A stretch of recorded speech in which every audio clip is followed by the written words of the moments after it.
I think I would definitely set some kind of base. Really, it doesn't really depend where you are. You need a base both regarding knowledge and also regarding what kind of properties you get.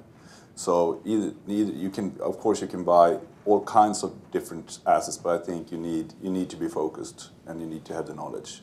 And then it really doesn't matter. Of course, it matters where you are, but that is fundamental, of course. But what I would, if you really want to be optimistic, then you'd buy retail boxes and where there aren't grocery stores in the retail boxes. That is probably where you can get the really high yields, but on the other hand, the extreme risk as well. And there are a number of opportunities in the Nordics there. It doesn't really matter, not in Denmark perhaps, but especially in Sweden and Finland. But what I probably would do is I would invest, if I had a lot of equity, I would go into a mid-sized city and buy a big portfolio with a lot of assets, with local knowledge, local people on the ground, getting my 7 or 8%, and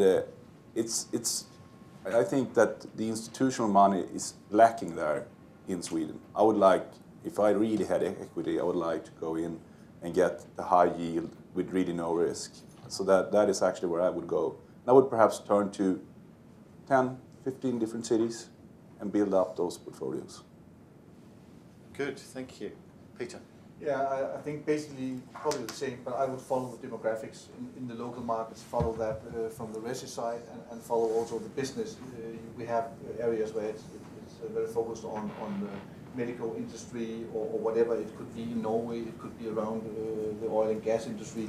I would basically follow the demographics, focusing on residential and some of new build efficient offices.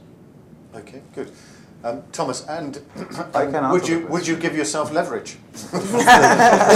But if I, let's say, would have the 500 million, I would probably split it by the liquidity of the markets between the different countries and also within the sectors maybe to see, in Finland, maybe retail and offices, in Sweden, residential, retail in regional cities, and office maybe in the suburban of Stockholm. In Denmark, residential and retail is very interesting.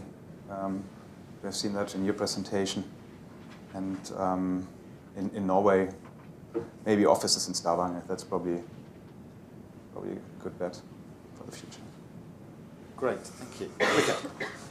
Oh, I think it depends very much on what are your interests. Are you a core investor or are you a value-add investor? I think we have to define that first.